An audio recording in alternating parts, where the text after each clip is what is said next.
வாசலில் மந்திரை கயிறுகள். பாட்டி அதை துணிச்சலாக பிச்சு எறிந்தாள். அங்கே ஒரு கருப்பு பேய் அவர்களை மிரட்டியது.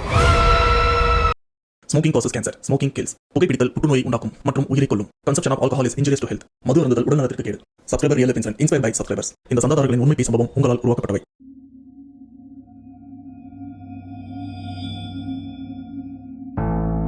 பெரியவங்க எப்பவுமே ஒரு பழமொழி சொல்லுவாங்க. அது என்னன்னா, அவசரத்துல எடுக்கிற முடிவு எப்பவுமே தப்பா தான் முடியும் அப்படின்னு. ஆனா இந்த இடத்துல பெரியவங்க அவசரப்பட்டு ஒரு முடிவு எடுக்கிறாங்க. இது இவங்க வாழ்க்கையில ஒரு பெரிய பிரச்சனையில இழுத்தும் விடுது. சொல்ல போனா இந்த இடத்துல உயிர் பலி வாங்குற அளவுக்கும் சில பிரச்சனைகளும் போகுது. அப்படி என்னப்பா அவசரப்பட்டு ஒரு முடிவு எடுத்தாங்கன்னு கேட்டீங்கன்னா, ஒரே நாளுக்குள்ள எனக்கு இன்னைக்குள்ள ஒரு வீடு ஒன்று வேணும், அதாவது வாடகை வீடு. நான் வீட்டை காலி பண்ணணும் அப்படின்னு இந்த இடத்துல ஒரு வயசானவங்க ஒரே நாள்ல வீட்டை தேடி அந்த வீட்டுக்கும் குடி போகிறாங்க. ஆனா எப்பவுமே ஒரு வாடகை வீடு போகும்போது இங்க என்னென்ன வசதி இருக்கு, ஃபர்ஸ்ட் இந்த வீடு எப்படி இருக்கு, நமக்கு செட் ஆகுமா அப்படின்னு நாம கொஞ்சம் யோசிப்போம். அந்த வீட்டுக்குள்ள எல்லாம் போய் பார்ப்போம். ஆனா அந்த இடத்துல அந்த வீடு பூட்டும் போட்டிருக்கு. அந்த பூட்டுக்கு மேல நிறைய மந்திரிச்ச கயிறுகள்லாம் கட்டியும் வச்சிருக்காங்க. ஆனா பொதுவா வயசானவங்களுக்கு இந்த வீட்டுல மந்திரிச்ச கயிறுலாம் கட்டி வச்சிருக்காங்கன்னா ஏதோ பிரச்சனை இருக்குன்னு தெரியும். ஆனா அதெல்லாம் கண்டுக்காம அதெல்லாம் அறுத்து போட்டு அந்த கதவை திறந்து உள்ளுக்குள்ள போய் அந்த வீட்டையும் பாக்குறாங்க. ஓரளவுக்கு வீடும் பிடிச்சது. சரி, இந்த வீட்டுக்கு வந்துடலாம் அப்படின்னு ஒரு தப்பான முடிவும் எடுக்கிறாங்க.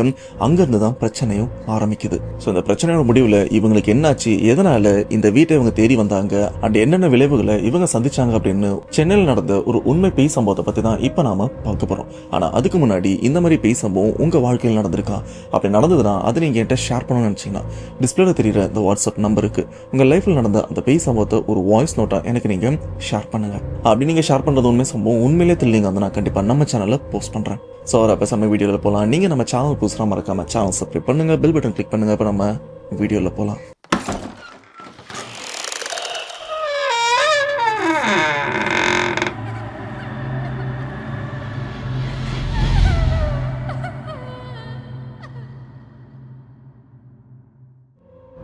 இந்த உண்மை சம்பவத்தை நம்ம ஷேர் பண்ண சப்ஸ்கிரைபர் இவங்க நேம் நிஷா. இந்த உண்மை பேய் சம்பவம் நிஷா இவங்களுடைய பாட்டிக்கும் அண்ட் நிஷா இவங்களுக்கும் தான் நடந்திருக்கு. அதுவும் 2 வருஷத்துக்கு முன்னாடி நம்ம சென்னையில இருக்கிற வியாசார்பாடி சரௌண்டிங்ல இருக்கிற ஒரு வீட்டில தான். அண்ட் இந்த இடத்துல நிஷா இவங்க பாட்டி தனியா ஒரு வீட்லயும் தங்கி இருக்காங்க வாடகை எடுத்து. சடனா பாட்டி அவங்களுக்கு என்னாச்சுன்னு தெரியல, அன்னைக்கு ஒரே நாள்ல இந்த வீட்டை காலி பண்ணணும் அப்படின்னு துடிச்சிட்டும் இருக்காங்க. சரி பாட்டி, நம்ம வீடு தேடலாம் அப்படின்னு பாட்டி, அவங்க பொண்ணு அண்ட் பேத்தியான நிஷா இவங்க 3 பேரும் வீடு தேடவும் ஆரம்பிக்கிறாங்க. அண்ட் இதுக்கு முன்னாடி பாட்டி இவங்க சென்னை சேப்பாக்கம் கிரவுண்ட் இருக்கு பாத்தீங்களா, அந்த சரௌண்டிங்ல தான் ஒரு வாடகை வீட்லயே இருந்திருக்காங்க. அங்க என்ன பிரச்சனைன்னு தெரியல. அந்த பிரச்சனையை பத்தி கேட்டேன், அவங்களும் அதை பத்தி ஷேர் பண்ணல. பட் ஏதோ சீரியஸான ஒரு விஷயமா தான் இருக்கு. அதனால தான் பாட்டியும் எனக்கு இன்னைக்கு ஒரே நாள்ல எனக்கு வீடு கிடைக்கணும், நான் வீடை காலி பண்ணணும், வாங்க வீடை தேடலாம் அப்படின்னு அப்படியே வட சென்னை சரௌண்டிங்ல இருக்கிற ஒரு சில ஏரியால வீடும் பாக்குறாங்க. ஆனா இவங்களுக்கு எங்க தேடியும் வீடு கரெக்டா கிடைக்கல. சில வீடுலாம் இருக்கு, ஆனா ரெண்ட் அதிகமாவும் இருக்கு. வியாசார்பாடியில ஒரு வீடு இருக்கு அப்படின்னு பாட்டிக்கும் தெரிய வருது. பாட்டி நிஷா இவங்க 2 பேருமே அந்த வீட்டை பார்க்கலாம் அப்படின்னு வியாசார்பாடிக்கும் போறாங்க. சாயங்காலம் போலதான் கரெக்டா அப்படி இப்படின்னு தேடி அந்த வீட்டுக்கும் போயிட்டாங்க. ஆனா வீடு வெளிப்பக்கம் போட்டி இருக்கு. சரி, ஹவுஸ் ஓனர் வருவாங்க, வெயிட் பண்ணலாம் அப்படின்னு வெயிட் பண்ணிருக்காங்க. ஹவுஸ் ஓனரும் உடனே வந்திருக்காங்க. அண்ட் ஹவுஸ் ஓனரும் கீழே இருக்கிறதாமா வீடு, இந்த சாவி, உள்ள போய் பாருங்க, ஓகேனா அட்வான்ஸ் பே பண்ணுங்க அப்படின்னு சொல்லிட்டு அவங்களும் கிளம்பிடுறாங்க. இப்ப நிஷா அவங்க பாட்டி 2 பேருமே அந்த வீட்டை பார்க்கலாம் அப்படின்னு சாவி வாங்கிட்டு அந்த வீட்டோட வாசல் கிட்டயும் வராங்க பூட்டை திறக்கிறதுக்காக. அப்ப அந்த கதவோட அந்த பூட்டு அந்த பகுதி ஃபுல்லா மந்திரிச்ச கயிறு, தாயத்தை அப்படின்னு நிறைய விஷயங்கள் கட்டியும் இருக்கு. இத பாட்டியும் பாக்குறாங்க, நிஷாவும் பாக்குறாங்க. நிஷாக்கு ஒரு சந்தேகமும் இருக்கு, இதெல்லாம் ஏதோ பிரச்சனையா இருந்தா தான் இந்த மாதிரிலாம் பண்ணுவாங்களே, ஒருவேளை இந்த வீட்டுல பிரச்சனை இருக்குமா அப்படின்னு பாட்டி கிட்ட சொல்ல. ஆனா பாட்டி அதெல்லாம் கண்டுக்கிற மாதிரிலாம் இல்ல, அவங்களுக்கு வீடு காலி பண்ணணும். அதனால பாட்டி என்ன பண்றாங்கன்னா அந்த மந்திரிச்ச கயிறுலாம் பிச்சு தூக்கி தூர போட்டுறாங்க. அதுக்கப்புறம் அந்த பூட்டை திறந்து அந்த கதவையும் திறக்கிறாங்க. அப்படி அந்த வீட்டுக்குள்ளேயும் போறாங்க. உள்ள போகும்போது இவங்களுக்கு ஒரு அந்த கெட்ட உணர்வு, இந்த பேட் வைப்னு சொல்லுவோம்ல, அந்த மாதிரி ஒரு உணர்வு நிஷாக்கும் இருந்திருக்கு. பாட்டிக்கு இருந்திருக்கா இல்லையான்னு தெரியல, இருந்தாலும் சொல்லியிருக்க மாட்டாங்க. 2 பேருமே அந்த வீட்டுக்குள்ளேயும் போறாங்க. அண்ட் வீட்டையும் சுத்தி பாக்குறாங்க. இவங்களுக்கும் வீடு பிடிச்சிருது, சொல்ல போனா பாட்டிக்கும் பிடிச்சிருது. இது மட்டும் இல்லாம அந்த வீட்டுக்குள்ள சின்னதா ஒரு சாமி சிலையும் இருக்கு, பாக்குறதுக்கும் நல்லா இருக்கு. பாட்டி என்ன பண்றாங்கன்னா, சரி இந்த சாமி சிலையை நம்ம தூக்கி போட வேண்டாம், பாக்குறதுக்கு நல்லா இருக்கும், இது இந்த இடத்துல ஒரு அழகு பொருள் மாதிரியாச்சும் இருக்கட்டுமே அப்படின்னு அப்படியே விட்டுறாங்க. அண்ட் உடனே ஹவுஸ் ஓனரை பார்த்து அட்வான்ஸ்லாம் பே பண்ணி அன்னைக்கு நைட்டுக்குள்ள மொத்த பொருளையும் காலி பண்ணி அந்த வீட்டுக்கும் வந்துடுறாங்க. இப்படி பாட்டி இவங்க காலி பண்ணி வந்ததுக்கு அப்புறம் பாட்டியோட பொண்ணு அண்ட் அவங்க பேத்தியான நிஷா அண்ட் நிஷாக்கு ஒரு தம்பி இருக்காங்க அண்ட் சொந்தக்காரங்க எல்லாருமே பாட்டியை இந்த வீட்டுல தங்க வைக்கிறதுக்காகவும் வந்திருக்காங்க. அதாவது வாடகை வீட்டுக்கு போனா சொந்தக்காரங்களாம் வந்து பார்ப்பாங்கல்ல, அந்த மாதிரி தான் எல்லாருமே வந்திருக்காங்க. அதுல 2 சின்ன பசங்க, ரொம்ப சின்ன பசங்கன்னு சொல்ல முடியாது, கொஞ்சம் வளர்ந்த பசங்க தான். இவங்க 2 பேருமே அந்த வீட்டுக்குள்ள சும்மா ஓடி பிடிச்சி விளையாடிட்டு இருக்காங்க. அப்படி ஓடிட்டு இருக்கும்போது நிஷாவுடைய தம்பி அங்க இருக்கிற ஒரு பொருளை தெரியாதரமா இடிச்சிடுறான். இடிச்சதுனால அந்த பொருள் கீழே விழுந்தும் சுக்கு நூறா நொறுங்கிருது. அது வேற எந்த பொருளும் இல்ல, இந்த வீட்டுக்குள்ள வரும்போது ஒரு சாமி சிலை மாதிரி சின்னதா இருந்திருக்கும் பாத்தீங்களா, அது ஒரு செராமிக் தான். அந்த சிலை தான் கீழே விழுந்து சுக்கு நூறா நொறுங்கிருது. இந்த ஒரு விஷயத்த பாட்டி எல்லாருமே பாக்குறாங்க. அச்சோ, ஒரு அழகு பொருள் மாதிரியாச்சும் வைக்கலான்னு பார்த்தனே, உடஞ்சிருச்சு அப்படின்னு பாட்டியும் லைட்டா ஃபீல் பண்றாங்க. சரி, எது எப்படியோ இந்த பொருள் நம்மளது கிடையாது, இது இந்த வீட்டுல தான் இருந்திருக்கு, இதெல்லாம் கிளீன் பண்ணி வெளியில போட்டுடலாம் அப்படின்னு அந்த உடஞ்ச பொருளை நிஷா இவங்க தான் அப்புறப்படுத்த பாக்குறாங்க. அப்போ அந்த உடஞ்ச சாலைக்கு உள்ளுக்குள்ள சில மந்திரிச்ச பொருட்கள் இருக்கிறதையும் பார்த்திருக்காங்க. அப்பவே நிஷாக்கு லைட்டா டவுட் வந்திருக்கு. வெளியில அந்த பூட்டுலயும் மந்திரிச்ச பொருள்லாம் இருந்தது, இப்ப இந்த சிலைக்குள்ளேயும் மந்திரிச்ச பொருள்லாம் இருக்கு. இதெல்லாம் ஏன் இருக்கு, எதனால இருக்கு, ஒண்ணுமே புரியலையே. இது மட்டும் இல்லாம இந்த வீடு ரொம்ப நாளா பூட்டி இருக்கிற மாதிரியும் இருக்கு. பாட்டி தான் இங்க தனியா தங்க போறாங்க, நம்ம வேற இந்த இடத்த பத்தி பெருசா விசாரிக்காம வந்துட்டோமே அப்படின்னு அந்த விஷயத்த நினைச்சு கொஞ்சம் பயப்படுறாங்க. சரி, எது எப்படியோ கிளீன் பண்ணி போட்டுடலாம் அப்படின்னு அந்த இடத்த அப்படியே அந்த செராமிக்கோட ஒரு பீஸ் கூட இல்லாத அளவுக்கு கிளீன் பண்ணி வெளியிலயும் போட்டுறாங்க. இன்கேஸ் காலில் குத்துச்சுன்னா கண்டிப்பா ரத்தம் வரும். ஸோ கிளீன் பண்ணதுக்கு அப்புறம் எல்லாருமே பாட்டி அந்த இடத்துல தங்க வச்சுட்டு அங்கிருந்தும் கிளம்புறாங்க. ஆனா நிஷா, அவங்க அம்மா அண்ட் தம்பி இவங்க 3 பேர் மட்டும் பாட்டி கூட தான் அன்னைக்கு தங்கி இருக்காங்க. இப்படியே அடுத்த நாள் ஆகுது. அடுத்த நாள் நிஷாவுடைய அம்மா கிளம்பி அவங்க வேலையை பார்க்க போயிடுறாங்க அவங்க வீட்டுக்கும். இப்ப இந்த வீட்டுல நிஷா அவங்க தம்பி மட்டும்தான் இருக்க. அவங்க ஒரு வாரம் வரைக்கும் பாட்டி கூட தான் தங்கி இருக்காங்க. இப்படியே இன்னைக்கு நைட் வருது. நைட்டுக்கு தேவையான சமையல பாட்டியும் செஞ்சுட்டு இருக்காங்க, நிஷாவும் பாட்டிக்கு உதவி பண்ணிட்டு இருக்க. அப்ப பாட்டி அவங்க பேரங்கிட்ட சமையலுக்கு தேவையான சில பொருட்களை பக்கத்துல இருக்கிற கடையில வாங்கிட்டு வரணும்னு சொல்றாங்க. தம்பியும் வீட்டை விட்டு வெளியில போயிட்டு அந்த பொருள்லாம் வாங்கிட்டு வீட்டுக்கும் வரான். ஆனா வீட்டுக்குள்ள வர அந்த பையன் ஒரு விதமான பயத்தோட உடம்பெல்லாம் வேர்த்து கை கால்லாம் நடுங்கியும் இருக்கு. டேய், என்னாச்சு உனக்கு? உன்னை மளிகை கடைக்கு தானே போயிட்டு வர சொன்னேன், எதுக்கும் உடம்பு இப்படி வேர்த்திருக்கு, எதையோ பார்த்து பயந்தா மாதிரி இருக்கு அப்படின்னு கேட்க, தம்பியும் இல்ல பாட்டி ஒன்னும் இல்லை அப்படின்னு சமாளிச்சிருக்காரு. அந்த பாட்டியும் அது பெருசா கண்டுக்கல. ஆனா இதுக்கப்புறம் சமையலுக்கு தேவையான இன்னும் ஒரு சில பொருட்கள் தேவை அப்படின்னு பாட்டியும் அனுப்பியிருக்காங்க. ஏன்னா ஒரு சில வீட்டுல சமைக்க தான் என்னென்ன இல்லைன்னு தெரிய வரும். ஏன்னா நான் சின்ன வயசுல 10 தடவை கிட்ட கடைக்கெல்லாம் போயிருக்கேன். அந்த மாதிரிதான் இவரையும் கடைக்கு அனுப்பியிருக்காங்க. திரும்பவும் நிஷாவுடைய தம்பி கடைக்கு போயிட்டு பொருளை வாங்கிட்டு வரும்போது அதே பயத்தோட அதே நடுக்கத்தோட உடம்புலாம் வேர்த்து இருக்கு. பாட்டியும் கேக்குறாங்க, டேய் என்னாச்சு, தெருவில் எதனா நாய் எதனா துரத்துச்சா அப்படின்னு கேட்க, இல்ல அதெல்லாம் ஒண்ணும் இல்லை, அப்படியே ஒரு மாதிரி பயந்த மாதிரி இருக்கு அப்படின்னு பாட்டியும் கேட்க, அங்கன்னு கையை காட்டுறாரு. அங்க என்னடா இருக்கு அப்படின்னு பாட்டி எட்டி பாக்குறாங்க. நம்ம வீட்டுக்கு எதிர்க்க ஒரு ஓட்டு வீடு இருக்கு பாத்தீங்களா, அந்த ஓட்டு வீட்டுக்கு மேல யாரோ ஒருத்தவங்க உட்காந்துட்டு இருக்காங்க. அண்ட் என்ன ஒரு மாதிரி பாக்குறாங்க அப்படின்னு தம்பி முதல்ல ஏதோ ஒரு அமானுஷமான விஷயத்த பார்த்ததான் பாட்டிக்கிட்டையும் சொல்லியிருக்காரு. பாட்டியும் வாசல்ல இருந்து அப்படி எட்டி அந்த ஓட்டு வீட்டையும் பாக்குறாங்க. ஆனா அவங்க கண்ணுக்கும் பெருசா எதுவுமே தெரியல. ஆனா நிஷாவுடைய தம்பிக்கு அந்த உருவம் 2 தடவை தெரிஞ்சிருக்கு. இதுல அந்த பையன் அந்த ஒரு விஷயத்த நின்னு நிதானமா பாத்திருக்கான். ஏன்னா ஓடு அப்படின்னும் போது அந்த வீட்டை சேர்ந்தவங்க மேல எதனா ஏறி ஒன்னு கிளீன் பண்றதுக்கு இல்ல எதனா பொருள் எடுக்கிறதுக்காக மேல போயிருக்கலாம். அந்த மாதிரி நினைச்சுதான் அந்த பையனும் பாத்திருக்கான். ஆனா அது உண்மை கிடையாது. மேல இருந்தது ஒரு பேய். அதுவும் இந்த வீட்டை தான் ஒரு மாதிரியும் பார்த்துட்டு இருந்திருக்கு. இந்த ஒரு விஷயம் 1 நாள் 2 நாள் நடக்கல, அந்த ஒரு வாரம் ஃபுல்லா சொல்லப்போன நிஷா, தம்பி, பாட்டி எல்லாருமே வீட்டு ஹால்ல தான் படுத்துட்டு இருப்பாங்க. ஒரு சில நேரம் காத்து சரியா வரல அப்படின்னு அந்த கதவை திறந்துதான் படுத்துட்டு இருப்பாங்க. இவங்க வீட்டுல இருந்து பார்த்தா எதிர்க்க இருக்கிற அந்த ஓட்டு வீடும் தெரியும். அந்த ஓட்டுக்கு மேல ஒரு உருவம் உட்காந்துட்டு இருக்கும். அந்த உருவம் இவங்களை தான் பார்த்துட்டா இருக்கும். ஆனா அந்த உருவம் நிஷா கண்ணுக்கு தெரியுதா பாட்டி கண்ணுக்கு தெரியுதான்னு தெரியல. ஆனா தம்பியோட கண்ணுக்கு மட்டும் தெளிவா தெரிஞ்சிருக்கு. ஒரு பக்கம் இந்த ஒரு விஷயம் தொடர்ந்து நடந்துட்டே இருக்க, இன்னொரு பக்கம் நிஷாவுடைய அம்மா அப்பா இவங்க 2 பேருமே, பாட்டி நம்ம பசங்க அங்க தனியா இருக்காங்க, நம்மளும் கொஞ்ச நாள் அங்க இருக்கலாம் அப்படின்னு சொல்லிட்டு 2 பேருமே பாட்டி கூட வந்துடுறாங்க. அந்த நிஷாவுடைய அப்பாவும் அம்மாவும் சரி பாட்டி வீட்டுல இருந்து தான் வேலைக்கும் போவாங்க. அன்னைக்கு ஒரு நாள் நிஷாவுடைய அப்பா இவர் வேலை கிளம்பலாம் அப்படின்னு விடிய காலையில் ஒரு 5 மணிக்கெல்லாம் வேலைக்கும் கிளம்பியிருக்காங்க. நிஷா இவங்க தான் போயிட்டு கதவை திறந்து அப்பாவை வழி அனுப்பிட்டும் வருவாங்க. ஆனா அந்த வீட்டோட வெளி கதவு கிட்ட தான் படிக்கட்டும். ஏன்னா மேல் வீட்டுல ஹவுஸ்னும் இருக்காங்க, இன்னும் வாடகைக்கு தங்கி இருக்கிறவங்களும் இருக்காங்க. ஸோ படிக்கட்டும் அந்த இடத்துல இருக்கு. நிஷாவும் அவங்க அப்பாவை வழி அனுப்பிட்டு கதவை மூடிட்டு திரும்பலாம் அப்படின்னு திரும்பியிருக்காங்க, அதாவது வீட்டுக்குள்ள வர்றதுக்காக. அப்போ அந்த படிக்கட்டு இருக்கு பாத்தீங்களா, அந்த படியில யாரோ ஒருத்தவங்க உட்காந்துட்டு இருக்காங்க. அதுவும் தலைமுடியெல்லாம் விரிச்சு போட்டுட்டு, அது ஒரு பெண். பார்க்கறதுக்கு ரணக்கொடூரமாகவும் இருந்திருக்கு. இதை பார்த்த நிஷாக்கு அப்படியே ஒரு செகண்ட் அந்த இடத்த விட்டு நகர முடியாம உறைஞ்சு போய் நிக்கிறாங்க. அந்த உருவமும் நிஷாவை தான் பார்த்துட்டு இருக்க. நிஷாவும் அலறி அடிச்சுட்டு வீட்டுக்குள்ளேயும் வராங்க. நிஷா அம்மா முடிச்சுட்டு தான் இருக்காங்க. ஏய் என்னடியாச்சு, ஏன் கத்துற அப்படின்னு கேட்க, இல்லம்மா அந்த படிக்கட் கிட்ட யாரோ உட்காந்துட்டு இருக்காங்க, பாக்குறதுக்கு ஒரு மாதிரி பயமா இருக்கு அப்படின்னு சொல்ல, படிக்கட் கிட்டயா, இந்த நேரத்துல யாரும் உட்காந்துருப்பா, வா போய் பார்க்கலாம் அப்படின்னு அம்மா பொண்ணு 2 பேருமே அந்த படிக்கட் கிட்ட வராங்க. வந்து பார்த்தா அங்க யாருமே இல்ல. ஏதாச்சும் நிழலை பார்த்துருப்பிடி, நீ அப்பா அனுப்பிட்டு வந்தல, உன் நிழலை பார்த்து கூட நீ பயந்துருக்கலாம், ஒன்றும் இல்லை, சரி வா போய் தூங்கலாம் அப்படின்னு சொல்லிட்டு வீட்டுக்குள்ள வந்து கதவெல்லாம் சாத்திட்டு தூங்கிடுறாங்க. ஏன்னா இப்பதான் மணி விடிய காலையில 5 ஆகுதுல்ல. இது வரைக்கும் இந்த விஷயத்த நிஷாவுடைய தம்பி நிஷா இவங்க 2 பேரும் பார்த்துருக்காங்கல்ல உருவத்தை. ஆனா இப்போ நிஷா அவங்க அம்மா அந்த ஒரு விஷயத்த உணர போறாங்க. உணர்ந்ததுக்கு அப்புறம் பார்க்க போறாங்க. அன்னைக்கு ஒரு நாள் வீட்டுல நிஷா அவங்க அம்மா மட்டும்தான் இருக்காங்க. நிஷா காலேஜுக்கு போயிட்டாங்க, தம்பியும் ஸ்கூலுக்கு போயிட்டாரு, பாட்டி பக்கத்துல எங்கேயோ போயிருக்காங்க, கணவர் வேலைக்கு போயிட்டு இருக்காரு. நிஷா அவங்க அம்மா வீட்டில் டிவி பார்த்துட்டு இருக்காங்க. ஒரு லெவலுக்கு அப்புறம் போர் அடிக்குது. டிவி ஆஃப் பண்ணிட்டு மொபைல் நோண்டிட்டு இருக்காங்க, ரீல்ஸ் மாதிரி. அப்படி மொபைல் யூஸ் பண்ணிட்டே இருக்கும்போது இவங்களுக்கு பக்கத்துல இருந்து யாரோ ஒருத்தவங்க நிஷாவுடைய அம்மாவையும் சரி அவங்க யூஸ் பண்ணிட்டு இருக்கிற அந்த மொபைல ரொம்ப நேரமா பார்த்துட்டு இருக்கிற மாதிரி ஒரு உணர்வும் இருக்கு. என்ன இது, என் பக்கத்துல யாரோ இருக்க மாதிரி இருக்கு அப்படின்னு இவங்களும் சடனா திரும்புவாங்க. ஆனா அந்த சமயம் யாரும் இருக்க மாட்டாங்க.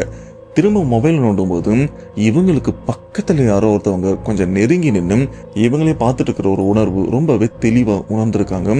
ஏன்னா நம்ம பக்கத்துல யாராச்சும் இருந்தாங்கன்னா இங்க ஆள் இருக்காங்கன்னு தெளிவா தெரியும்ல, நம்ம உணர்வே நமக்கு உணர்த்திடும். அந்த விஷயத்த தான் இவங்களும் ஃபீல் பண்ணிருக்காங்க. என்னடா இது, யாருமே இல்லை ஆனா யாரோ பக்கத்துல இருக்க மாதிரி இருக்கு அப்படின்னு இவங்களும் எந்திரிச்சு கொஞ்சம் அங்க இங்க நடக்கிறாங்க. ஒரு லெவலுக்கு அப்புறம் பெட்ரூம் போயிட்டு லைட் எல்லாத்தையுமே ஆஃப் பண்ணிட்டு கொஞ்சம் நேரம் படுக்கலாம் அப்படின்னு லைட் ஆஃப் பண்றாங்க. பெட்ல வந்து அப்படியே உட்காடுறாங்க. அப்படியே உட்காந்தா அந்த லைட்டோட சுவிட்செல்லாம் இருக்கு பாத்தீங்களா, அந்த சுவிட்ச் கிட்ட யாரோ ஒருத்தவங்க நிக்கிறத தெளிவா பார்க்க முடியுது. ஏன்னா கதவு ஜன்னல் எல்லாத்தையும் மூடிட்டாங்கல்ல, அந்த ரூம் இப்ப டார்க்கா இருட்டாதான் இருந்துட்டு இருக்கு. அதுக்குன்னு ரொம்ப இருட்டுன்னு சொல்ல முடியாது. யாராச்சும் நின்னாங்கன்னா அந்த உருவ அமைப்பு ரொம்பவே தெளிவா தெரியும். அதே மாதிரிதான் அந்த சுவிட்ச் கிட்ட யாரோ ஒருத்தவங்க நிக்கிறாங்க. இது கூடவே அவங்க கண்ணு லைட்டா சொல்லிக்கிற மாதிரி இருந்திருக்கு. உடனே மொபைல் ஆன் பண்ணி டார்ச் எடுத்து அந்த இடத்துல அடிச்சு பாக்குறாங்க. உருவத்தை காணோம். மறுபடியும் டார்ச் ஆஃப் பண்ணா அந்த இடத்துல உருவமும் தெரியும். இந்த ஒரு விஷயமே இவங்களுக்கு கொஞ்சம் பயத்தையும் கிளப்புது. ஆனா நிஷா அவங்க அம்மா என்ன நினைக்கிறாங்கன்னா, ஒருவேளை இது எல்லாமே நம்மளோட இல்யூஷனா, ஏன்னா நம்ம பையனும் நம்ம பொண்ணும் ரீசெண்டாவே இந்த வீட்டை சுத்தி ஏதோ உருவத்தை பாக்குறதுலாம் சொல்லியிருக்காங்க. நான் அதை பத்தி வேற அதிகமா யோசிச்சிருக்கேன், அதனால என் கண்ணுக்கும் இப்படி தெரியுது அப்படின்னு அவங்களும் சைலண்டா படுத்திருக்காங்க. ஆனா நடுவுல கண்ணை திறந்து பார்க்கும் போதெல்லாம் அந்த சுவிட்ச் கிட்ட அந்த உருவம் நிக்கிறது இவங்களுக்கு தெளிவா தெரிஞ்சிருக்கு. பட் இது எல்லாமே ஒரு கற்பனை நினைச்சு இவங்க மனசை ஏமாத்திருக்காங்க. ஆனா உண்மையிலே அங்க உருவம் இருந்திருக்கு. ஆனா இந்த பிரச்சனை நாளுக்கு நாள் அதிகரிச்சுட்டே போயிட்டு இருக்கு. ஏன்னா வீட்டுல இருக்கிற எல்லாரையுமே அந்த உருவம் பயமுறுத்த முயற்சி பண்ணிட்டே இருக்கு. எக்ஸாக்டா நிஷா அவங்க அம்மாக்கு நடந்த அந்த சம்பவத்துக்கு அடுத்த நாள் அன்னைக்கு நிஷா மட்டும் தான் வீட்டுல இருக்காங்க. மத்த எல்லாருமே வேலை விஷயமா வெளியில போயிட்டு இருக்காங்க. நிஷா அவங்க சித்தி பொண்ணு அன்னைக்கு நிஷாவை பாக்குறதுக்காக பாட்டி வீட்டுக்கும் வந்திருக்காங்க. அந்த வாசல்லே சித்தியோட பொண்ணு நிஷாவும் பார்த்துட்டாங்க. பார்த்ததுக்கு அப்புறம் சித்தி அவங்க பொண்ணு அப்படியே லைட்டா நகர்ந்து நிஷாவை பயமுறுத்துற மாதிரி போய் ஒளிஞ்சிருக்காங்க. நிஷாவும் சரி, இவன் நம்மளை பயமுறுத்துறதுக்கு முயற்சி பண்றா, நம்மளும் பயந்த மாதிரி நடிக்கலாம் அப்படின்னு அதெல்லாம் கண்டுக்காம கிச்சன்ல வேலை பார்த்துட்டு இருக்காங்க. சரி, ரொம்ப நேரமா ஒளிஞ்சிட்டு இருக்க போல இருக்கு, நம்மளே வாண்டடா போலாம் அப்படின்னு கிச்சன்ல இருந்து வெளியில வராங்க. வெளியில வந்தா வாசல்ல திடீர்னு சித்தியோட பொண்ணு வந்து நிக்க, அது நிஷாவும் லைட்டா பயந்த மாதிரி ஆக்ஷன் கொடுத்து அதுக்கப்புறம் சித்தி பொண்ணும் வீட்டுக்குள்ள வராங்க. ஆனா அந்த இடத்துல சித்தி அவங்க பொண்ணு நடக்கிற விதமே ஒரு மாதிரி தினுசா இருக்கு. இவன் என்ன ஒரு மாதிரி வித்தியாசமா நடக்கிறா அப்படின்னு அப்படியே சித்தியோட பொண்ணைய பார்த்துட்டு இருக்க அவங்களும் போயிட்டு சோஃபால உட்காடுறாங்க. சோஃபால உட்காந்தா இது என்ன பொண்ணா இல்லை, என்னடா இது இப்படி சோஃபால உட்காந்துட்டு இருக்கு அப்படின்ற மாதிரி தான் நிஷாவுக்கும் தோணி இருக்கு. அண்ட் பேசுற விதம் எல்லாமே ரொம்பவே திமிரா இருக்கு. நிஷாவும் இந்த ஒரு விஷயத்த நோட் பண்றாங்க. இவங்க எப்பவுமே நம்ம கிட்ட நல்லா தான் பேசுவாங்க, ஆனா இப்ப என்ன பேசுற விதமா இருக்கட்டும், நடந்துக்கிற பாணி எதுவுமே சரியில்லையே, உண்மையிலே இவங்க என் சொந்தக்கார பொண்ணு தானே அப்படின்னு நிஷாவே கொஞ்சம் ஆச்சரியப்பட்டிருக்காங்க. அதுக்கேற்ற மாதிரி அந்த பொண்ணும் அப்படியே கண்ணெல்லாம் ஒரு மாதிரி உருட்டி மூஞ்செல்லாம் ஒரு மாதிரி வச்சு நிஷாவையும் பார்த்துட்டே இருக்க. அண்ட் எப்பவுமே அந்த பொண்ணு நிஷா கிட்ட ரொம்பவே ஜாலியா கலகலப்பா தான் பேசுவாங்க. ஆனா அன்னைக்கு பெருசா எதுவுமே பேசாம ரொம்பவே திமிர்த்தனமா விசித்திரமா அந்த இடத்துல உட்காந்துட்டு இருக்க. ஒரு லெவலுக்கு அப்புறம் சரி நிஷா நான் கிளம்புறேன் அப்படின்னு அதே திமிர்த்தனத்தோட சொல்ல, இருங்க எதுக்கு இவ்வளவு சீக்கிரம் கிளம்புறீங்க, எப்பயுமே வந்தா ஜாலியா சகஜமா பேசுவீங்க, ஆனா இன்னைக்கு என்ன ஒரு மாதிரி இருக்கீங்க அப்படின்னு கேட்க, ஆனா சித்தி பொண்ணும் எதுவுமே பேசாம அதே திமிர்த்தனத்தோட நிஷாவையும் அப்படின்னு ஏத்தரக்கத்தோட பார்த்திருக்காங்க. இப்படி நிஷாவுடைய சித்தி பொண்ணு அங்க இருந்து கிளம்பினதுக்கு அப்புறம் நிஷாவும் ரொம்ப நேரம் யோசிக்கிறாங்க, இவன் இப்படி இருக்கான், சரி நம்ம வேலையை முடிச்சுட்டு சித்தி வீட்டுல போய் பேசிக்கலாம் அப்படின்னு இருக்கிற வேலையெல்லாம் முடிச்சுட்டு அன்னைக்கு சாயங்காலம் 6 மணிக்கு போல சித்தி வீட்டுக்கும் போறாங்க. போயிட்டு சித்தியோட பொண்ணுனா இவங்க எல்லாருமே அக்கா தங்கச்சி மாதிரி தானே, ஆனா ஒரு ஃப்ரெண்ட்ஸ் மாதிரி தான் இருக்காங்க. டைரக்டா சித்தியோட பொண்ணு பார்த்து, ஏய் என்னடி ஆச்சு உனக்கு, வீட்டுக்கு வந்து என்கிட்ட ஒழுங்கா கூட பேசல, என் மேல எதனா கோவமா, நான் எதனா ஒன்று சொல்லிட்டேன்னா ஏன் என்கிட்ட ஒழுங்கா பேசாம வந்து சரியா மூஞ்ச கூட பார்க்காம ஒரு மாதிரி திமிர்த்தனமா பார்த்துட்டு கிளம்பிட்ட, என்னாச்சு உனக்கு அப்படின்னு கேட்க, சித்தியோட பொண்ணும் எது நான் வீட்டுக்கு வந்தனா, நான் எப்படி வீட்டுக்கு வந்தேன் அப்படின்னு சித்தியோட பொண்ணு பாட்டி வீட்டு பக்கமே வராத மாதிரியும் பேசுறாங்க. இதை கேட்டு நிஷாவும், ஏய் இன்னைக்குதான் நீ வந்துட்டு போன, மதியானம் போல வந்த ஒரு 3:30 மணிக்கு மேல அங்க இருந்து கிளம்பிட்டேன், இப்ப என்ன வரலன்னு என்கிட்டே கதை விடுற, நீ தாண்டி வந்த அப்படின்னு சொல்ல, ஏய் நான் காலில இருந்து வீட்டுல தாண்டி இருக்கேன், நான் எங்கேயுமே வரல, வேணும்னா அம்மாவை கேட்டுப்பாருன்னு சொல்ல, நிஷாவும் அவங்க சித்தியை கேட்குறாங்க. அவங்க சித்தியும், ஏய் காலில இருந்து அவன் எங்கேயும் போலடி இங்கதான் இருக்கான்னு சொன்னதுக்கு அப்புறம் நிஷாக்கும் பயம் வருது. அப்ப வீட்டுல நிஷா உருவத்துல வந்தது யாரு, என்ன நடக்குது அப்படின்னு தெரியாம நிஷாவும் குழம்பி இருக்காங்க. நிஷாவும் எதுவும் பேசிக்காம சைலண்டா வீட்டுக்கு வந்துடுறாங்க. அப்படி நிஷா இவங்க வீட்டுக்கு வரதுக்கு முன்னாடி நிஷாவுடைய அம்மா வீட்டுக்கு வந்துடுறாங்க. அது சமையல் அறையில சின்ன சின்ன வேலையும் இருக்கு, அதெல்லாம் பார்த்துட்டு இருக்க. அப்போ சமையல் அறையில ஒரு ஜன்னலும் இருக்கு. அந்த ஜன்னலுக்கு அந்த பக்கம் யாரோ ஒருத்தவங்க நிக்கிறாங்க. இது நிஷாவோட அம்மாவும் பாக்குறாங்க, யார் இது இங்க நிக்கிறாங்க, சரி வெளியில போய் என்னன்னு கேட்கலான்னு போனா அந்த ஜன்னல் பக்கம் ஆளையும் காணும். சரி போயிட்டு வாங்க போல இருக்கு அப்படின்னு மறுபடியும் கிச்சனுக்கு வராங்க. கிச்சனுக்கு வந்தா அதே இடத்துல யாரும் நிக்கிறாங்கன்னு சொல்றதை விட ஜன்னலுடைய கதவு 2 கதவு திறப்பாங்கல்ல, அந்த 2 ஜன்னல் கதவுலையும் கண்ணாடியும் இருக்கு. ஒரு சைடு மூடியும் இருக்கு, ஒரு சைடு திறந்திருக்கு. இந்த மூடப்பட்ட இந்த ஜன்னலுக்கு அந்த பக்கம் தான் ஏதோ ஒரு உருவம் நிக்குது, யாரும் நிக்கிறாங்க. இது அந்த மங்களா இருக்கிற கண்ணாடி வழியா பார்க்கும்போது யாரோ நிக்கிறாங்கன்னு தெரியுது. ஆனா திறந்திருக்கிற ஜன்னல் வழியா எட்டி பார்த்தா அங்க ஆளையும் காணும். அதனாலதான் வெளியில போய் பார்த்திருக்காங்க, வெளியில ஆள் இல்ல. திரும்ப கிச்சன் உள்ள வந்து அந்த ஜன்னலை பார்த்தா அதே இடத்துல நிக்கிறாங்க. என்னடா இது, நம்ம கிட்ட யாராச்சும் விளையாடுறாங்களா அப்படின்னு யார் இங்க இருக்கா அப்படின்னு கேட்டு பாக்குறாங்க. ஆனா எந்த விதமான ரெஸ்பான்ஸும் அந்த பக்கம் இருந்தும் வரல. மறுபடியும் வெளியில போய் பாக்குறாங்க, ஆளும் இல்ல. ஒருவித பயத்தோட வெளிப்பக்கம் இருந்து அப்படி இவங்க வீட்டுக்குள்ள வராங்க. அப்படி வரும்போது இவங்களுக்கு பின்னாடி யாரோ இவங்களை பின்தொடர்ந்து வராங்க. அதுக்கேத்த மாதிரி காலடி சத்தமும் கேக்குது.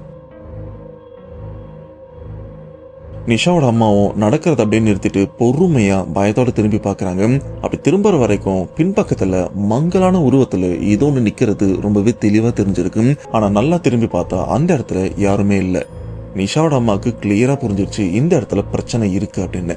சரியா அந்த சமயத்துலதான் அந்த வீட்டுக்கு பக்கத்துல இருக்கிறவங்க, அந்த வீட்டை சேர்ந்தவங்க, அதாவது மேல் வீட்டுல வாடகைலாம் இருக்காங்களா அவங்களா இல்ல, அந்த வீட்டுக்கு அப்படி பக்கத்துல இருக்கிற வேறு ஒருத்தவங்க நிஷா அவங்க அம்மாவை பாக்கிறதுக்காக சும்மா அந்த வீட்டுக்கும் வராங்க. வீட்டுக்கு வந்து, இந்த வீடு உங்களுக்கு பிடிச்சிருக்கா, இங்க எதுவுமே உங்களுக்கு பிரச்சனை இல்லையே அப்படின்னு திடீர்னு டைரக்டாவே இந்த ஒரு விஷயத்த கேக்குறாங்க. நிஷா அவங்க அம்மாவும் அந்த வீட்டை பத்தி எதுவுமே சொல்லாம, வீடுலாம் நல்லா தான் இருக்கு, எந்த பிரச்சனையும் இல்லைன்னு சொல்ல, உங்களுக்கு இந்த வீட்டை பத்தி சரியா தெரியல, 2 வருஷத்துக்கு முன்னாடி நான் இந்த வீட்டுல தான் இருந்தேன், எனக்கு இந்த வீட்டை பத்தி நல்லாவே தெரியும், நீங்க அக்கம் பக்கத்துல இந்த வீட்டை பத்தி விசாரிச்சீங்களா, விசாரிக்காம தப்பு பண்ணிட்டீங்க, இப்ப இங்க வந்து நீங்க மாட்டிக்கிட்டீங்க, இங்க என்னென்ன நடக்குது அப்படின்னு எனக்கும் தெரியும், இப்ப என்ன நடந்திருக்குன்னு வரைக்கும் எனக்கும் தெரியும், ஏன்னா நீங்க எதையோ பார்த்து பயந்துருக்கீங்க, வெளியில போயிட்டு உள்ள வரதா இருக்கட்டும், இந்த மாதிரி விஷயத்த நானும் நோட் பண்ணேன், அதெல்லாம் பார்த்துட்டு தான் நானும் உங்களுக்கு ஏதாச்சும் பிரச்சனை இருக்கான்னு கேட்கறதுக்காக தான் வந்தேன், இந்த வீட்டை பத்தி நீங்க விசாரிச்சீங்களா இல்லையா அப்படின்னு கேட்க நிஷா அவங்க அம்மாவும் இல்லங்க விசாரிக்கலன்னு சொல்றாங்க. இப்ப நிஷாவோட அம்மாவும் பக்கத்து வீட்டுக்காரங்கிட்ட கேக்குறாங்க, எங்க உண்மையிலே இங்க என்ன பிரச்சனைங்க, ஏன்னா எனக்கும் சமீபத்துல சில விஷயங்கள்லாம் நடக்குது, என்னன்னு சொன்னீங்கன்னா நானும் தெரிஞ்சுப்பேன்னு சொல்ல, என் கூட கொஞ்சம் வாங்கன்னு சொல்லி இப்ப எதிர்த்த ஒரு வீடும் இருக்கு, அந்த வீட்டுல ஒரு அம்மாவும் இருக்காங்க, அவங்க கிட்ட கூட்டு போயிட்டு, மா அந்த வீட்டுல என்ன பிரச்சனை தெரிஞ்சு கேக்குறாங்க, என்னை விட உங்களுக்கு தான் விஷயம் அதிகமா தெரியும், நீங்களே சொல்லுங்கன்னு சொன்னதுக்கு அப்புறம் அந்த பக்கத்து வீட்டு அம்மா நிஷா அவங்க அம்மா கிட்ட அந்த வீட்டுல நடந்த விஷயத்த பத்தியும் சொல்றாங்க. அது என்னன்னா, நிஷா இவங்க பாட்டி அந்த வீட்டுக்கு வாடகை வரத்துக்கு 5 வருஷத்துக்கு முன்னாடி அந்த வீட்டுல கணவன் மனைவி குடியிருந்திருக்காங்க. கணவன் மனைவி இவங்க 2 பேருக்குள்ளயும் ஏதோ பிரச்சனையா வந்திருக்கு. இதனால மனைவி என்ன பண்ணிருக்காங்கன்னா, அந்த வீட்டுக்குள்ளேயே மண்ணெண்ணெய் ஊத்தி நெருப்பு பத்த வச்சு எரியிற நெருப்போட அந்த வீட்டுக்குள்ள இங்கங்கன்னு ஓடி இருக்காங்க. ஏன்னா நெருப்புல உடம்பு எரியும் போது எப்படி இருக்கும், அதனால அவங்களும் அந்த நெருப்புல இருந்து தப்பிக்கிறதுக்காக அந்த வீட்டுக்குள்ள அங்கங்கன்னு ஓடி இருக்காங்க. ஆனா நெருப்பு உடம்பு ஃபுல்லா பரவிட்டு இருக்கு. இது மட்டும் இல்லாம எரிஞ்சிட்டு இருக்கிற அந்த நெருப்பை அணைக்கிறதுக்காக அங்க இருக்கிற சோத்தெல்லாம் போயிட்டு மோதி உடம்ப தேய்ச்சி அந்த நெருப்பை அணைக்க முயற்சி பண்ணிருக்காங்க. இதெல்லாம் அந்த பெண்ணுடைய உடல் சதை எரிஞ்சு போய் அந்த சவத்திலே அப்படியே ஒட்டி இருக்கு. இது மாதிரி அந்த வீட்டுக்குள்ள நிறைய இடத்துல அந்த பெண்ணுடைய சதை பகுதிகள் அங்கெங்கன்னு ஒட்டி இருந்திருக்கு. கடைசி வரைக்கும் அந்த பொண்ணை காப்பாற்றவே முடியல. நெருப்புல மொத்தமா எரிஞ்சு கருகி அங்கேயே அவ இறந்தும் போயிட்டா. அதுக்கப்புறம் இறந்து போன அந்த பொண்ணு ஆன்மாவாம் அந்த இடத்தையே சுத்தி சுத்தி வந்திருக்கான்.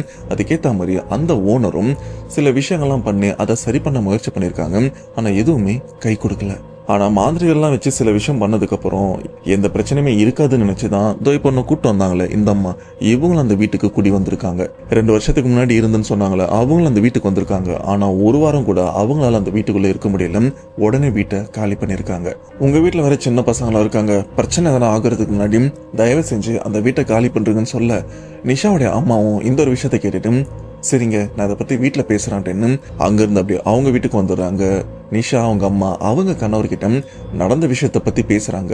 அந்த சமயம் நிஷாவும் அங்கதான் இருக்காங்க, அவங்க தம்பியும் அங்கதான் இருக்காங்க. ஆனா நிஷாவோட அப்பாவும் ஏய் இந்த மாதிரி விஷயத்தெல்லாம் பசங்க முன்னாடி பேசாத, இதெல்லாம் ஆல்ரெடி நடந்த விஷயம் தானே, இதனால நமக்கு எதுவும் பிரச்சனை வரப்போது இல்ல, நம்ம வேலையை பார்க்கலாம் அப்படின்னு சொல்லிட்டு அவங்க கணவரும் அந்த ஒரு விஷயத்த கண்டுக்காம அடுத்த என்னன்னு தான் பார்த்துட்டு இருக்காரு.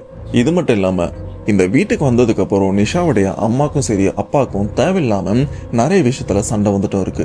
இதுல நிஷா அவங்க அப்பா இல்ல உங்ககிட்ட வாழ்றதை விட நான் செத்து போயிடுறேன், நான் சூசைட் பண்ணிக்கிறேன் அப்படின்னு தேவையில்லாத விஷயத்தெல்லாம் பேசுறாரு. நான் இந்த வீட்டுல இருக்க மாட்டேன், இந்த வீட்டை விட்டு போயிடுறேன் அப்படின்னு இந்த மாதிரி வார்த்தை சொல்லிலாம் சண்டை போட்டுட்டும் இருக்காரு.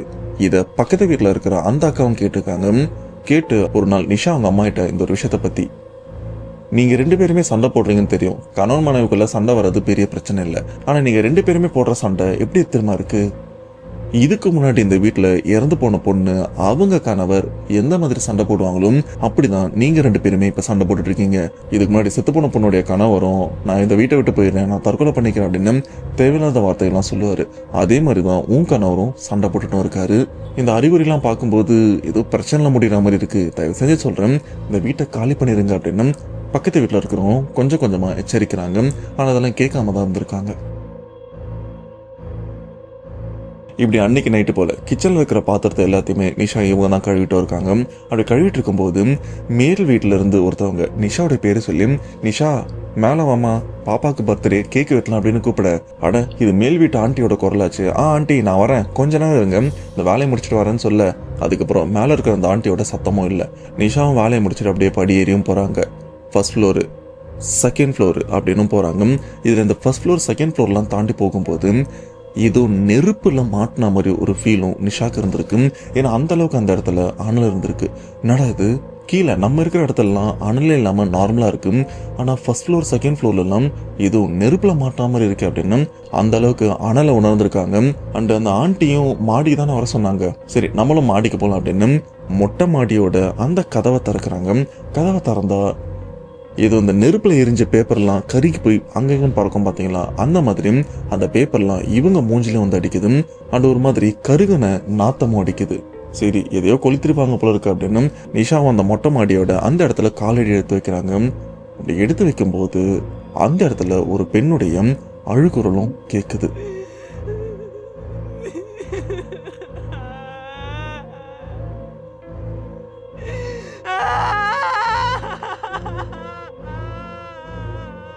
நிஷாவும் யாரையும் அழுதுட்டு இருக்கா அப்படின்னு அப்படியே கொஞ்சம் கொஞ்சமா முன்னாடி போறாங்க. முன்னாடி போகும்போது கீழே இருந்ததை விட அனலான ஒரு விஷயத்த அந்த மொட்டை மாடியில உணர்றாங்க. இதுலயும் ஒரு நெருப்புல எரியிற ஒரு பெண் கதறினா எப்படி இருக்கும், அந்த மாதிரி தான் அந்த இடத்துல ஒரு பெண்ணும் கதறிட்டு இருக்காங்க. நிஷாக்கே பயம் வந்துருது, இன்னும் கொஞ்சம் முன்னாடி போனா எங்க என் உடம்பு எரிஞ்சிருமோ அப்படின்னு. சொல்ல போனா அந்த இடத்துல நெருப்பு எதுவுமே இல்லை, ஆனா அந்த அளவுக்கு ஒரு அனலை அங்கேயும் உணர்ந்திருக்காங்க. நிஷா யாரு இது அப்படின்னு இவங்க சொல்ற இந்த ஒரு வார்த்தை. செகண்ட் ஃப்ளோர்ல ஒரு 2 வீடு இருக்கு, அதுல ஒரு ஆண்டி இருக்காங்க. அவங்களுக்கும் அந்த சத்தம் கேட்டு ஏமா மேல யாரு இருக்கா யாருன்னு கேட்க நிஷாவும் அப்படியே அந்த செகண்ட் ஃப்ளோருக்கு இறங்கி வந்து, ஆண்டி நான் தான் நிஷா, பக்கத்து வீட்டு ஆண்டி ஏதோ பர்த்டேன்னு கூப்பிட்டாங்க மேல கேக் வெட்டுறதுக்கு, மேல போய் பார்த்தா ஏதோ அழற சத்தம்லாம் கேக்குதுன்னு சொல்ல, பர்த்டேவா, யாருக்குமே பர்த்டே இல்ல மேம், சரி ஏதோ அழற சத்தம்னு சொன்னல வா போய் பார்க்கலாம் அப்படின்னு அந்த மேல் வீட்டு இன்னொரு ஆண்டியும் நிஷா 2 பேருமே இப்போ மொட்டை மாடிக்கும் போறாங்க. இப்போ அந்த மொட்டை மாடிக்கு போனா அனலான விஷயம் இருக்கு. ஆனா யாரும் அழற சத்தம் எதுவுமே கேட்கல. ஆனா கூட இருக்கிற அந்த ஆண்டிக்கு அனல் தெரியுதான்னு கேட்டீங்கன்னா அவங்க சாதாரணமாக தான் உணர்றாங்க. அப்ப நிஷாக்கு ரொம்பவே அனலா இருக்குல்ல. அப்ப அந்த மாடியோட ஒரு கார்னர்ல ஏதோ ஒரு பெண் நிக்கிற விஷயத்த நிஷாவும் பாக்குறாங்க. அந்த பெண்ணுடைய உடம்புல இருந்து புகையா வந்துட்டு இருக்கு. முகம் எதுவுமே தெரியல, ஆனா உருவம் ஒரு பெண்ணுடைய உருவம் தெளிவா தெரியுது. ஆண்டி அங்க ஏதோ ஒரு உருவம் நிக்குது பாருங்க அப்படின்னு சொல்ல, இந்த மேல் வீட்டு ஆண்டியும் என்னமா சொல்ற, அங்க யாருமே இல்லையே அண்ட் நான் எதுவுமே சூடா உணரல அப்படின்னு அந்த ஆண்டியும் சொல்றாங்க. இல்ல ஆண்டி அங்கதான் நிக்கிறாங்கன்னு சொல்ல, இரு நாங்க போய் பாக்குறேன் அப்படின்னு அந்த ஆண்டியும் அந்த உருவம் இருக்கிற இடத்துக்கு போய் நிக்கிறாங்க. ஆனா அவங்க கண்ணுக்கு எதுவுமே தெரியல போல இருக்கு. நிஷாவோட கண்ணுக்கு தெரிஞ்சிருக்கு. ஆண்டிக்கு பக்கத்துல தான் அந்த உருவமும் இருக்கு. ஆனா அந்த உருவமும் அந்த மேல் வீட்டுல இருக்கிற அவங்கள அப்படியே ஏத்த இறக்கமா பார்த்துட்டு இருக்கு. நான் உன் கண்ணுக்கு தெரிய மாட்டேன் அப்படின்ற மாதிரி. இப்ப அந்த ஆண்டியும் நிஷா நீங்க வா இங்க வந்து பாரு ஒண்ணுமே இல்லைன்னு சொல்ல, இவங்களும் முன்னாடி வர முயற்சி பண்றாங்க. ஆனா அனல் ரொம்பவே அதிகமா இருக்கு. நிஷாவும் சொல்றாங்க இல்ல ஆண்டி என்னால முடியல, ரொம்ப சூடா இருக்கு அப்படின்னு சொல்ல, அந்த ஆண்டி அப்படி நிஷாவை பார்த்து கிட்ட வராங்க. எனக்கு என்ன உனக்கு ஏதோ பிரச்சனை இருக்குன்னு தோணுது, நீ மேல இருக்க வேண்டாம், நீ வீட்டுக்கு போயிரு, இங்க நிக்காதன்னு சொல்லி நிஷாவையும் கீழே அனுப்பிடுறாங்க. இப்படி நிஷா வீட்டுக்குள்ள வரும்போது அவங்க அம்மாவும் பாக்குறாங்க. ஏய் எங்கடி போயிட்டு வர அப்படின்னு கேட்க, இல்லம்மா மேல அந்த ஆண்டி பர்த்டேன்னு கூப்பிட்டாங்க அதான் போயிட்டு வந்தேன்னு சொல்ல, ஆனா அந்த ஒரு விஷயத்தை பத்தி அங்க நடந்த பிரச்சனை பத்தி எதுவுமே சொல்ல, சொன்னா அம்மா பயந்துருவாங்களோ அப்படின்னு. இதுக்கப்புறம் அந்த ஒரு விஷயத்த பத்தியும் பேசிக்கல. சரியா இந்த சம்பவம் நடந்த ஒரு 2 நாளைக்கு அப்புறம் நிஷா அவங்க அப்பாவுடைய இன்னொரு தங்கச்சி அவங்களுக்கு கல்யாணம் ஏற்பாடும் பண்ணிருக்காங்க. ஆனா ஊர்ல இப்ப அந்த கல்யாணத்துக்கு 2 நாளைக்கு முன்னாடியே போறதுக்காக வீட்டுல எல்லாருமே தயாராகிறாங்க. இதுல நிஷா அவங்க அப்பா, தம்பி, அம்மா இவங்க 3 பேருமே பைக்ல போயிடலாம் அப்படின்னு பிளான் பண்றாங்க. நிஷா அண்ட் அவங்களுடைய அக்கானா பெரியம்மா பொண்ணு, இவங்க 2 பேருமே பஸ்ல போயிடலாம் அப்படின்னு பிளான் பண்றாங்க. இப்ப அப்பா, அம்மா, தம்பி இவங்க 3 பேருமே பைக்ல கிளம்பிட்டாங்க. நிஷா வீட்டுல இருந்து தயாராயிட்டும் இருக்காங்க. தேவையான ட்ரெஸ் அப்படின்னு எல்லாத்தையுமே எடுத்து வச்சு தயாராயிட்டும் இருக்காங்க. இப்ப ரெடி ஆயிடுச்சு. கிளம்புறதுக்கு முன்னாடி 2 பேருமே கொஞ்சம் தொழுதுட்டு போகலாம். இவங்க குடும்பம் இஸ்லாமிய குடும்பம். சோ கிளம்புறதுக்கு முன்னாடி தொழுதுட்டு போகலாம் அப்படின்னு நிஷாவும் அவங்க அக்கா 2 பேருமே தொழுறதுக்காக உட்காடுறாங்க. ஆனா அந்த வீட்டுல திடீர்னு கதவு வேகமாடிச்சு. அந்த இந்த கதவு சடான்னு மூணதுக்கு அப்புறம் இந்த சத்தத்தை கேட்ட நிஷா கொஞ்சம் பயப்படுறாங்க. ஏன்னா இவங்களுக்கு நல்லா தெரியும் இங்க பிரச்சனை இருக்கு அப்படின்னு. ஆனா இன்னும் தொழுகிறதுக்கு ஸ்டார்ட் பண்ணல. அதுக்காக உட்கார்ந்தாங்க. உட்காரும் போது அந்த கதவு இறுக்கி மூடிட்டு இருக்கு. இப்ப நிஷாவும் பயத்தோட அந்த கதவை கொஞ்சம் திறந்து விடலாம் அப்படின்னு எந்திரிச்சு போயிட்டு அந்த கதவை திறக்க முயற்சி பண்றாங்க. ஆனா அந்த கதவை திறக்க முடியல. வெளில இருந்து தாழ்பால் போட்ட மாதிரியும் இருக்கு. நிஷாவோட அக்காவும் சரி நிஷா 2 பேருமே அந்த கதவை திறக்க முயற்சி பண்றாங்க. ஆனா திறக்கவும் முடியல. பக்கத்து வீட்டு ஆண்டியெல்லாம் கூப்பிடுறாங்க. ஆனா யாருக்குமே அந்த சத்தம் கேட்டுதா இல்லையான்னு தெரியல. இப்ப நிஷா என்ன பண்றாங்கன்னா பக்கத்துல ஜன்னல் வழியா இந்த கதவை எட்டி பாக்குறாங்க. தாழ்பால் போட்டிருக்கா அப்படின்னு. ஜன்னல் கிட்ட இருந்து பார்த்தா கதவு தெளிவா தெரியும். எட்டியும் பாக்குறாங்க. ஆனா தாழ்பால் எல்லாம் போடல, சாதாரணமா தான் இருக்கு. ஏய் கதவு யாருமே தாழ்பால் போடல, வா திறக்கலாம் அப்படின்னு திறக்க முயற்சி பண்றாங்க. திறக்கவும் முடியல. நிஷாக்கும் புரிஞ்சிருச்சு இந்த வீட்டுல இருக்கிற கெட்டதுதான் நம்மள தொழுக விடாம ஏதேதோ பண்ணிட்டு இருக்கு. ஏன்னா இந்த வீட்டுக்கு வந்ததுக்கு அப்புறம் எங்க வீட்டுல இருக்கிற யாருமே இந்த வீட்டுக்குள்ள தொழுகிறது கிடையாது. ஏன்னா தொழுகிறதுக்காக உட்கார்ந்தா ஏதோ ஒரு தொந்தரவு நம்மள கடவுளை கும்பிட விடாம ஏதோ ஒரு விஷயம் பண்ணிவிடுது அப்படின்னு எல்லாருமே உணர்ந்திருக்காங்க. இது மட்டும் இல்லாம இப்ப இந்த வீட்டுக்குள்ள சில சத்தங்களும் கேட்க ஆரம்பிக்குது. இது எல்லாமே பேய் சம்பந்தப்பட்ட சத்தம். சிரிக்கிறதா இருக்கட்டும், அங்க இருக்கிற பொருட்களை தூக்கி போட்டு உடைக்கிறதா இருக்கட்டும், இந்த மாதிரி கண்டினியூ நடக்கும்போதுதான் நிஷாவோட அக்காவே ஏய் இங்க என்னடி பிரச்சனை, என்ன நடக்குது அப்படின்னு அவங்களே பயத்தோட கேட்க, ஆனா இங்க நடந்த பிரச்சனை பத்தி இந்த சிச்சுவேஷன்ல சொல்ல முடியாது அப்படின்னு ஃபர்ஸ்ட் இந்த வீட்டை விட்டு வெளில போயிடலாம் வாங்க அப்படின்னு அந்த கதவை ரொம்ப கஷ்டப்பட்டு திறக்க முயற்சி பண்றாங்க. எப்படியோ திறந்துடுறாங்க. திறந்ததுக்கு அப்புறம் உள்ள இருக்கிற பொருட்கள்லாம் எடுத்துட்டு வெளியிலயும் வந்துடுறாங்க. இதுக்கப்புறம் இங்க இருக்கக்கூடாது, நம்ம ஊருக்கு கிளம்பிடலாம் அப்படின்னு அந்த பேக் எல்லாம் எடுத்துட்டு பஸ் ஸ்டாப் வரைக்கும் போயிடுறாங்க. ஆனா போனதுக்கு அப்புறம் தான் ஞாபகம் வருது, ஐயோ இன்னும் பேக் வீட்டுல இருக்கு, அம்மா எடுத்துட்டு வர சொன்னாங்களே அப்படின்னு.